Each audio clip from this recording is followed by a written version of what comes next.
Hello friends, स्वागत है आपका हमारे YouTube channel the study icon में। फ्रेंड्स, आज की इस वीडियो में हम लोग देखेंगे एमपी पुलिस कांस्टेबल का पेपर जो कि हुआ था 18 जुलाई 2016 को। तो चलिए फ्रेंड्स शुरू करते हैं। पहला में से डॉक्टर बी.आर. अम्बेडकर की जन्मभूमि कौन सी है? ऑप्शन दिए हुए हैं यहाँ पर फ्रेंड्स, इसमें से हमको राइट चूज़ करना है। तो इसका राइट आंसर जो हो जाएगा फ्रेंड्स वो हो जाएगा महू। महू की बात कर ली जाए तो फ्रेंड्स अब इसका नाम बदल कर जो हो गया है डॉक्टर अम्बेडकर नगर।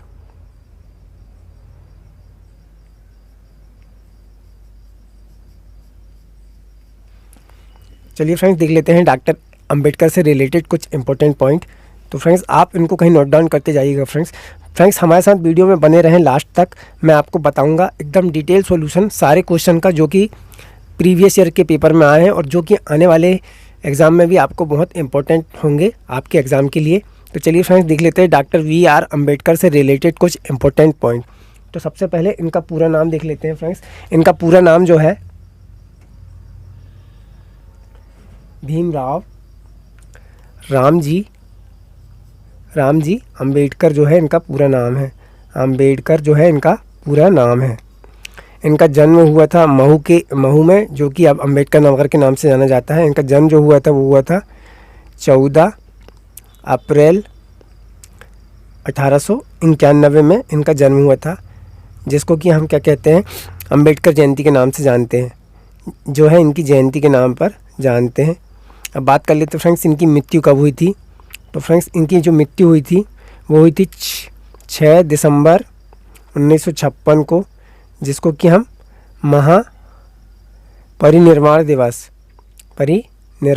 के नाम से जानते हैं। महापरिनिर्वाण दिवस के नाम से जानते हैं। चलिए फ्रेंड्स देख लेते हैं आगे और इनके बारे में।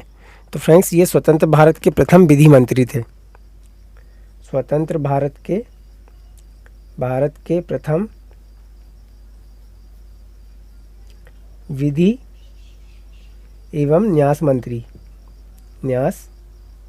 थे।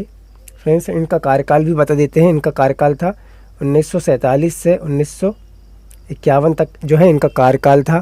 फ्रेंड्स इससे रिलेटेड इंपॉर्टेंट पॉइंट और बता देता हूँ। संविधान के जनक थे ये। संविधान के जनक के नाम से इनको जाना जाता था।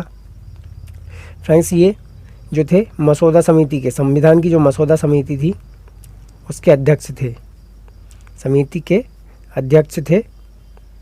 और फ्रेंड्स इनको बता दूं 1990 में मरणोपरांत में भारत रत्न मिला था। भारत रत्न जो है इनको मिला था मरणोपरांत जो है इनको भारत रत्न जो है वो मिला था। चलिए फ्रेंड्स देख लेते हैं next question. Friends next question है निम्न में से मध्य प्रदेश के अधिक महत्वपूर्ण खनिज कौन से हैं? तो फ्रेंड्स इसका जो है राइट आंसर हो जाएगा वो हो जाएगा कोयला और लोहा। कोयला और लोहा जो है फ्रेंड्स मध्य प्रदेश के जो है वो अधिक प्रमुख खनिज हैं। तो फ्रेंड्स मध्य प्रदेश के खनिजों की बात आई तो मैं बता दूं यहाँ पर फ्रेंड्स मुख्य रूप से मध्य प्रदेश में 25 टाइप के खनिज पाए जाते हैं। 25 में भी से फ्रेंड्स जो है 8 जो है वो प्रमुख रूप से पाए जाते हैं। तो चलिए फ्रेंड्स देख लेते हैं वो 8 कौन से हैं और मध्य प्रदेश खनिज से संबंधित जो भी इम्पोर्टेंट जानकारी है वो हम लोग देख लेते हैं इस वीडियो में। तो चलिए फ्रेंड्स देख लेते हैं 8 प्रकार के कौन से हैं। वो जो 8 हैं वो कौन से हैं वो है फ्रेंड्स लोहा हो जाएगा, कोयला हो जाएगा, लोहा कोयला, बाक्साइट के बाद हो गया फ्रेंड्स तांबा के बाद हो गया फ्रेंड्स मैग्नीज के बाद हो गया फ्रेंड्स रॉक फॉस्फेट के बाद हो गया फ्रेंड्स हीरा, उसके बाद हो गया फ्रेंड्स चूना पत्थर जो हैं ये 8 प्रकार के जो हैं वो प्रमुख जो है वो खनिज जो है वो मध्य प्रदेश में पाए जाते हैं। चलिए फ्रेंड्स देख लेते हैं इंपॉर्टेंट पॉइंट और कुछ। पहला तो देख लेते हैं खनिज नीति। तो फ्रेंड्स खनिज नीति जो आई थी मध्य प्रदेश में, खनिज नीति लागू किया था कब किया था 1995 में जो है मध्य प्रदेश ने खनिज नीति लागू किया था। और फिर मध्य प्रदेश खनिज विकास निगम की स्थापना कब हुई थी? तो फ्रेंड्स ये हुई थी 1962 में हुई थी फ्रेंड्स। इसका हेडक्वार्टर जो है वो भोपाल में स्थित है। चलिए फ्रेंड्स देख लेते हैं कुछ मेन खनिज जो कि मध्य प्रदेश में बहुतायत में मिलते हैं, या फिर फ्रेंड्स ये कह लीजिए कि भारत में जो प्रमुख स्थान या फर्स्ट स्थान रखते हैं वो खनिजों को हम लोग इस वीडियो में आगे देख लेते हैं। फ्रेंड्स हमारे साथ बने रहिए इस वीडियो में आगे तक। तो चलिए फ्रेंड्स देख लेते हैं पहला खनिज कौन सा है वो। तो फ्रेंड्स पहले खनिज है वो मैग्नीज। मैग्नीज के उत्पादन में जो है मध्य प्रदेश भारत में प्रथम स्थान रखता है, भारत में फर्स्ट। ये फ्रेंड्स बालाघाट में पाया जाता है, बालाघाट में पाया जाता है। तांबा, तांबा में भी फ्रेंड्स भारत में फर्स्ट है ये। मध्य प्रदेश में सबसे ज़्यादा कहाँ पाया जाता है, तो ये भी बालाघाट में पाया जाता है। हीरा की बात करें, हीरा उत्पादन में भी मध्य प्रदेश फर्स्ट स्थान पर है। ये कहाँ पर मिलता है हीरा, मध्य प्रदेश में पन्ना डिस्ट्रिक्ट में मिलता है। कोयला, कोयला जो है मध्य प्रदेश में सोहागपुर में मिलता है, सोहागपुर में मिलता है। आगे एक पॉइंट और देख लेते हैं फ्रेंड्स, स्लेट। स्लेट के उत्पादन में भी मध्य प्रदेश जो है वो भारत में फर्स्ट स्थान, भारत में फर्स्ट स्थान रखता है। एमपी, और एमपी में भी कहाँ पर पाया जाता है, तो फ्रेंड्स मंदसौर ज़िले में जो है वो स्लेट का उत्पादन होता है। चलिए फ्रेंड्स देख लेते हैं नेक्स्ट क्वेश्चन। फ्रेंड्स अगला क्वेश्चन है, भारतीय संविधान के किस अनुच्छेद के अंतर्गत राष्ट्रपति संवैधानिक तंत्र के टूटने पर किसी भी राज्य के शासन की बागडोर अपने हाथों में ले सकता है। या फ्रेंड्स इसका कहने का मतलब है कि कब राष्ट्रपति शासन जो है वो लगा सकता है और किसके तहत लगा सकता है। तो फ्रेंड्स भारत के संविधान के आर्टिकल 356 के तहत जो है राष्ट्रपति जो है वो राज्यों पर या देश पर जो है वो राष्ट्रपति शासन लगा सकता है। राष्ट्रपति शासन की बात कर ले तो ये आर्टिकल 352 से 356 के तहत जो है वो भारत देश में जो है वो राष्ट्रपति शासन लगाया जा सकता है। अब भारत के राष्ट्रपति की बात आई है फ्रेंड्स, तो हम लोग देख लेते हैं भारत के राष्ट्रपति के बारे में। भारत का एक राष्ट्रपति होगा, ये हमारे संविधान में दिया गया है। भारत का जो राष्ट्रपति है ये एक संवैधानिक पद है, तो भारत का राष्ट्रपति होगा ये दिया गया है, भारत का राष्ट्रपति ये दिया गया है आर्टिकल 52 में दिया गया है, आर्टिकल 52 में दिया गया है। अब फ्रेंड्स पद कहाँ से लिया गया है, तो ये राष्ट्रपति का पद लिया गया है ब्रिटेन से लिया गया है। चलिए फ्रेंड्स देख लेते हैं राष्ट्रपति शासन पहली बार कब लगाया गया था और कहाँ लगाया गया था, तो पंजाब में लगाया गया था। पंजाब में लगाया गया था। कब लगाया गया था, तो फ्रेंड्स 51-52 में इसको लगाया गया था। पंजाब में लगाया गया था, 51-52 में लगाया गया था। हमारे प्रेजेंट टाइम के राष्ट्रपति कौन है, तो रामनाथ कोविंद जी जो हैं वो हमारे प्रेजेंट टाइम के राष्ट्रपति हैं, 14वें क्रम के राष्ट्रपति हैं ये। चलिए फ्रेंड्स देख लेते हैं अगला क्वेश्चन। फ्रेंड्स और इम्पोर्टेंट पॉइंट बता दूं मैं, जो आर्टिकल 356 जो है वो संविधान के भाग 18 में दिया गया है। जो हमारे 22 भाग हैं फ्रेंड्स, उसमें से जो 18वां भाग है उसमें जो दिया गया है वो दिया गया है 356 आर्टिकल। चलिए फ्रेंड्स देख लेते हैं अगला क्वेश्चन। भारत की स्कॉर्पियन वर्ग पनडुब्बी कौन सी है, तो फ्रेंड्स इसका जो आंसर हो जाएगा वो जाएगा INS कलावरी जो है वो इसका राइट आंसर हो जाएगा। फ्रेंड्स प्रोजेक्ट 75 के अंतर्गत प्रोजेक्ट 75 के अंतर्गत जो है वो एक परियोजना चली थी, प्रोजेक्ट परियोजना 75। उसके अंतर्गत जो है वो भारत में स्कॉर्पियन श्रेणी की पनडुब्बियों का निर्माण हो रहा है और उनको भारत की नौसेना में शामिल किया जा रहा है। तो चलिए फ्रेंड्स देख लेते हैं कुछ इम्पोर्टेंट जो है वो स्कॉर्पियन श्रेणी की पनडुब्बियों के बारे में हम लोग देख लेते हैं वो कौन कौन सी हैं। तो पहले नंबर पर बात की जाए, पहले नंबर पर है INS कलवारी या कलावरी कहते हैं इसको फ्रेंड्स। ये 2015 में बनी, 17 में समर्पित हुई सेना में। ये सेना में जो लाई गई, शामिल की गई, 2017 में शामिल की गई, 2017 में शामिल की गई। दूसरे नंबर पर आती है INS खंडेरी। तीसरे नंबर की बात कर ली जाए तो तीसरे नंबर पर आती है INS करंज। करंज जो है INS करंज जो तीसरे नंबर पर की है। बात कर लेते हैं चौथे नंबर की। चौथे नंबर की जो है INS बेला। INS बेला चौथे नंबर पर है। पाँचवें नंबर पर है INS बागीर जो है वो पाँचवें नंबर पर है। ये दोनों का निर्माण फ्रेंड्स इनको 2021 में फ्रेंड्स शामिल किया गया है सेना में, भारतीय नौसेना में शामिल किया गया। फ्रेंड्स 6वीं INS श्रेणी की पनडुब्बी है जो उसका निर्माण कार्य भी प्रारंभ है एवं उसका अभी नामकरण नहीं हुआ है। अब चलिए फ्रेंड्स देख लेते हैं हम लोग भारतीय नौसेना दिवस कब मनाते हैं। तो भारतीय नौसेना दिवस मनाते हैं 4 दिसंबर को मनाते हैं भारतीय नौसेना दिवस। भारतीय नौसेना दिवस जो है वो मनाते हैं। नौसेना अध्यक्ष की बात कर ले तो अभी जो नौसेना अध्यक्ष हैं वो है हरि कुमार। हरि कुमार जो हैं वो 25वें क्रम के हैं। 25वें क्रम के हैं।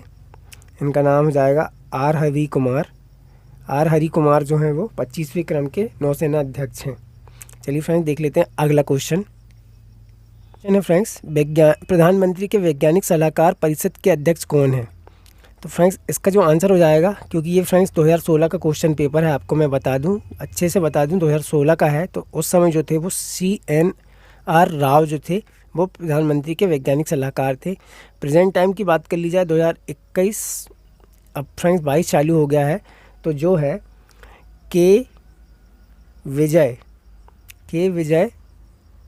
विजय राघवन जो हैं वो प्रधानमंत्री के वैज्ञानिक सलाहकार हैं।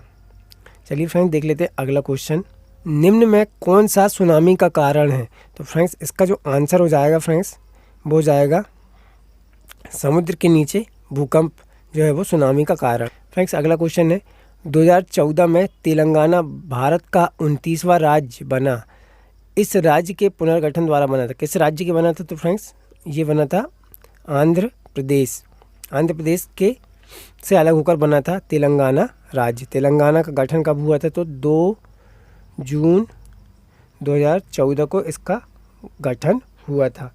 इसकी राजधानी हैदराबाद जो है इसकी राजधानी है। यहाँ के CM की बात कर लेते हैं। यहाँ के CM कौन है। तो फ्रेंड्स यहाँ के CM जो हो जाएंगे वो हो जाएंगे के चंद्रशेखर राव। के चंद्रशेखर राव जो है वो यहाँ के CM हो जाएंगे। और यहाँ के गवर्नर की बात कर ली जाए फ्रेंड्स, गवर्नर यहाँ के जो हो जाएंगे वो हो जाएंगे तमिल साई सौंदरराजन या राजन जो है यहाँ के गवर्नर हो जाएंगे। फ्रेंड्स अगला क्वेश्चन है, किस राज्य को 5 नदियों की भूमि के नाम से जाना जाता है। तो फ्रेंड्स इसका जो राइट आंसर हो जाएगा वो हो जाएगा पंजाब। पंजाब को जो है वो 5 नदियों की भूमि या पंचनद के नाम से जानते हैं। तो फ्रेंड्स वो 5 नदी कौन कौन सी हैं हम लोग देख लेते हैं। उन नदियों के बारे में हम देख लेते हैं। वो नदी है व्यास, झेलम, चिनाब, रावी और फ्रेंड्स सतलज जो नदी हैं वो, ये 5 नदियां हैं। इनके कारण पंजाब को जो है पंचनद कहा जाता है या 5 नदियों की भूमि कहा जाता है। फ्रेंड्स एक क्वेश्चन और है, ब्रिटिश ने ओडिशा का नाम बदलकर खालिस्तान कर दिया था। तो क्या कर दिया था फ्रेंड्स। इसका आंसर जो है वो हो जाएगा ओडिशा कर दिया था। फ्रेंड्स चलिए फ्रेंड्स देख लेते हैं अगला क्वेश्चन,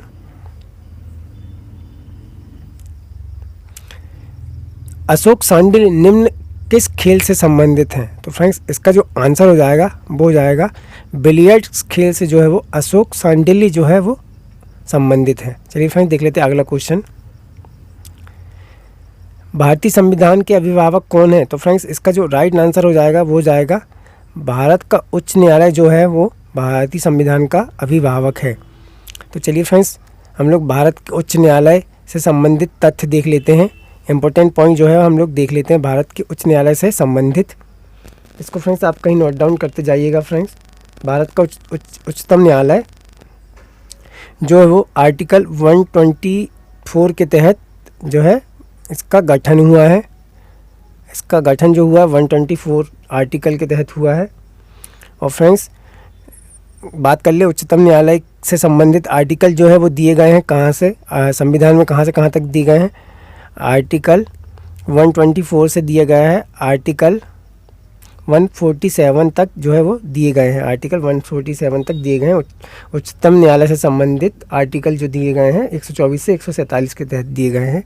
और फ्रेंड्स जो उच्चतम न्यायालय है वो संविधान के भाग 5 में है, संविधान के भाग 5 में दिया गया है उच्चतम न्यायालय।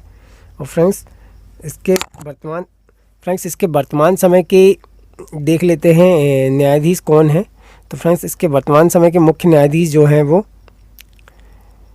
NB रमन, या फ्रेंड्स इनका पूरा नाम बता देता हूँ हिंदी में इनका पूरा नाम है नूतलपति वेंकट रमण। ये फ्रेंड्स इनका क्रम बता दूं, ये 48वें क्रम के मुख्य न्यायाधीश हैं भारत के। फ्रेंड्स अगला क्वेश्चन है, निम्नलिखित जिलों में से कौन सा जिला इंदौर संभाग का नहीं है। तो फ्रेंड्स इसका जो राइट आंसर हो जाएगा वो देवास हो जाएगा। बात कर लेते हैं मध्य प्रदेश के संभाग। मध्य प्रदेश में 10 संभाग हैं। अब इंदौर संभाग की बात कर लेते हैं। इंदौर संभाग के अंतर्गत कितने ज़िले आते हैं। तो फ्रेंड्स इसके अंतर्गत जो है 8 ज़िले आते हैं। वो 8 ज़िले कौन कौन से हैं फ्रेंड्स वो देख लेते हैं। वो है फ्रेंड्स इंदौर खुद, एक तो इंदौर है, धार, झाबुआ के बाद फ्रेंड्स खंडवा है एक, इसके बाद खरगोन भी है फ्रेंड्स।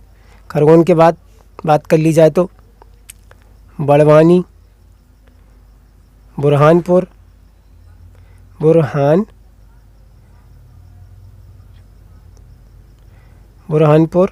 और फ्रेंड्स अलीराजपुर जो है वो इंदौर संभाग के अंतर्गत ज़िले हैं। और जनसंख्या में फ्रेंड्स यहाँ लिख देता हूँ, जनसंख्या में MP में फर्स्ट नंबर पर आता है ये संभाग, MP में फर्स्ट नंबर पर आता है। चलिए फ्रेंड्स देख लेते हैं अगला क्वेश्चन। अब फ्रेंड्स देवास संभाग जो आता है मैं बता देता हूँ। देवास जो आता है वो उज्जैन के अंतर्गत आता है। क्वेश्चन है, इस्लाम नगर में रानी महल और चमन महल किसने बनवाया था। तो फ्रेंड्स इसका जो आंसर हो जाएगा वो हो जाएगा दोस्त मोहम्मद खान, जो कि भोपाल के एक शासक थे। उन्होंने जो है इसमें रानी महल और चमन महल बनवाया था। अब बात कर लेते हैं इस्लाम नगर कहाँ पर स्थित है। तो ये फ्रेंड्स भोपाल में हुजूर तहसील के अंतर्गत फंदा गांव है। फंदा गांव में जो है फ्रेंड्स ये इस्लाम नगर स्थित है। और चलिए फ्रेंड्स देख लेते हैं दोस्त मोहम्मद खान से रिलेटेड इंपॉर्टेंट पॉइंट। तो इनका जन्म हुआ था 1657 में और ये शासक रहे थे फ्रेंड्स 1707 से 1728 तक जो थे ये भोपाल के शासक थे। अब फ्रेंड्स देख लेते हैं भोपाल की बात आई है तो भोपाल में एक फेमस युद्ध हुआ था, भोपाल का युद्ध जो हुआ था उसके बारे में देख लेते हैं कब हुआ था। तो ये 1737 में हुआ था फ्रेंड्स। इसमें किसके साथ हुआ था। तो फ्रेंड्स ये मराठा और फ्रेंड्स उनके साथ में निजाम थे। मराठा और निजाम की संयुक्त सेना के और किसके विरुद्ध हुआ था। मुग़ल सेना के विरुद्ध हुआ था। 1737। मूक नायक इनके द्वारा लिखे थे। तो किसके द्वारा लिखे थे फ्रेंड्स। मूक नायक जो है वो BR अम्बेडकर के द्वारा लिखे थे। और फ्रेंड्स 1920 में ये प्रकाशित होना चालू हुआ था। ये एक साप्ताहिक अखबार था फ्रेंड्स, साप्ताहिक अखबार था। मूक नायक अखबार था, साप्ताहिक अखबार था। चलिए फ्रेंड्स देख लेते हैं अगला क्वेश्चन है, कौन सी नदी गुना ज़िले में विभाजित होती है या बहती है। तो फ्रेंड्स इसका आंसर हो जाएगा सिंध नदी जो है वो गुना में विभाजित होती है, गुना से विभाजित होती है। सिंध नदी की बात की जाए तो सिंध नदी जो है वो यमुना की सहायक नदी है। यमुना की सहायक नदी है। कहाँ पे मिलती है। तो इटावा में मिलती है यमुना से। और फ्रेंड्स कहाँ बहती है ये। तो ये बहती है गुना, शिवपुरी। आपसे फ्रेंड्स पूछ सकता है कि कहाँ प्रभावित होती है। तो ये इसलिए मैं बता रहा हूँ आपको इम्पोर्टेंट पॉइंट फ्रेंड्स, दतिया और फ्रेंड्स भिंड में, ये 4 जिलों में ये प्रभावित होती है। फ्रेंड्स आपको अच्छे से देख लेना कि कौन सी नदी कहाँ पर प्रभावित होती है। इस टाइप से क्वेश्चन बन सकते हैं फ्रेंड्स आपके आने वाले एग्जाम में। तो नेक्स्ट क्वेश्चन देख लेते हैं, द्विशासकीय प्रणाली का आरंभ किसने किया था। मतलब डुअल गवर्नमेंट सिस्टम। ये फ्रेंड्स दिया हुआ है, इसको द्विशासनिक प्रणाली कहते हैं। तो फ्रेंड्स इसका जो प्रारंभ किया था रॉबर्ट क्लाइव ने किया था 1765 में किया था फ्रेंड्स, 1765 में किया था। अब रॉबर्ट क्लाइव कौन है फ्रेंड्स? तो ये बंगाल के गवर्नर हैं, बंगाल के फर्स्ट गवर्नर थे। कब से कब तक था इनका कार्यकाल? तो फ्रेंड्स 1757 से 60, और फ्रेंड्स एक बार और बने थे ये 65 से 67। इसी समय पर इन्होंने फ्रेंड्स द्विशासनिक प्रणाली आरंभ की थी। अब द्विशासनिक प्रणाली की बात कर लें, किसने हटाया था? तो फ्रेंड्स इसको हटाया था वॉरेन हेस्टिंग्स ने हटाया था इसको। कब हटाया? तो फ्रेंड्स तो ये 1772 में जो है इसको हटाया था। इसके बाद फ्रेंड्स 1773 में रेगुलेटिंग एक्ट आया था, आपको पता होगा रेगुलेटिंग एक्ट आया था। 1773 में रेगुलेटिंग एक्ट आया था। अब बात कर लेते हैं वॉरेन हेस्टिंग कौन थे? तो ये भारत का फर्स्ट गवर्नर जनरल था, इंडिया का फर्स्ट गवर्नर जनरल था इंडिया का फर्स्ट गवर्नर जनरल था, जो था वॉरेन हेस्टिंग था। चतुर्भुज नाथ मंदिर किस अभ्यारण्य के पास स्थित है? तो फ्रेंड्स इसका जो आंसर हो जाएगा, गांधी सागर अभ्यारण्य के पास स्थित है। अब गांधी सागर अभ्यारण्य कहाँ है फ्रेंड्स? तो ये मंदसौर जिले में है। अब चतुर्भुज मंदसौर जिले में है। मंदसौर जिले में चतुर्भुज नाथ मंदिर कहाँ पर है? तो ये एक मंदसौर की भानपुरा तहसील है, वहाँ पर स्थित है। क्यों फेमस है? तो यहाँ पर भगवान विष्णु की प्रतिमा है, विष्णु की प्रतिमा है। ये फ्रेंड्स लेटी हुई अवस्था में है। अब फ्रेंड्स बात कर लेते हैं गांधी सागर अभ्यारण्य की बात कर लें तो यहाँ से चंबल नदी प्रवाहित होती है। कहाँ से? गांधी सागर अभ्यारण्य के मध्य से। चलिए फ्रेंड्स देख लेते हैं नेक्स्ट क्वेश्चन। भारत और श्रीलंका द्वारा खालिस्तान द्वारा अलग होते हैं, तो फ्रेंड्स ये काय से? पाक जल डमरू मध्य के द्वारा जो है वो भारत और श्रीलंका अलग होते हैं। अब चलिए फ्रेंड्स मैं इससे बता देता हूँ, इससे रिलेटेड कुछ इंपॉर्टेंट पॉइंट। पाक जल डमरू जो है भारत श्रीलंका की सीमा बनाता है, है ना। और फ्रेंड्स भारत में कहाँ पर? तमिलनाडु और श्रीलंका में एक ज़िला है जाफना।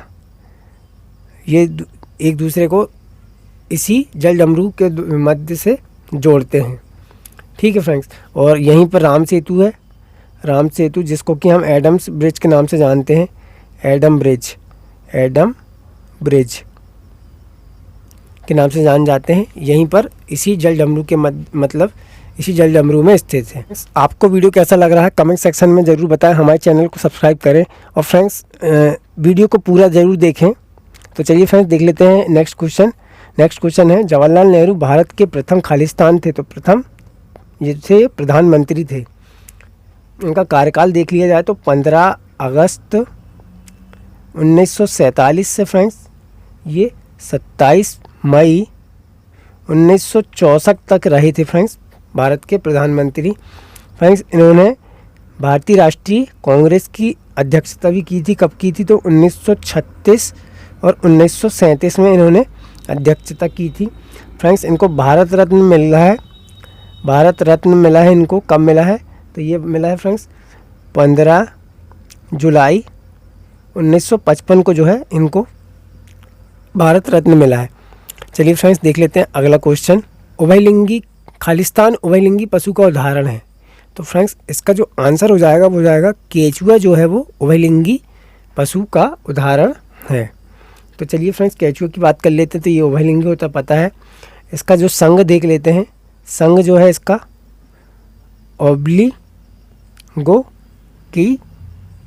ओब्लिगोकिटा जो है इसका संघ है। ये उत्सर्जन कैसे करता है? केचुआ जो है उत्सर्जन करता है वक्त्रक के द्वारा जो है वो उत्सर्जन करता है। तिलचिड्डा की बात कर लें तो ये उत्सर्जी अंग इसका जो है मेलपी घीयना जो है नलिका, मेलपी घीयना नलिका जो है इसका उत्सर्जी अंग है। अब फ्रेंड्स बात कर लेते हैं मेंढक की। मेंढक जो है उभयचर है, ज़मीन दोनों में रहता है।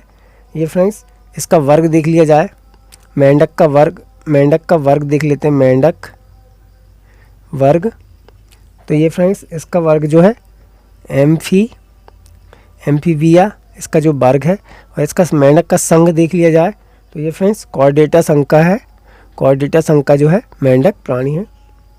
छिपकली की बात कर ली तो छिपकली एक फ्रेंड्स सरीसृप है, सरीसृप वर्ग की प्राणी है। तो फ्रेंड्स आपको वीडियो कैसा लगा कमेंट सेक्शन में ज़रूर बताएं, हमारे चैनल को सब्सक्राइब करें। थैंक यू फ्रेंड्स, मिलते हैं नेक्स्ट वीडियो में।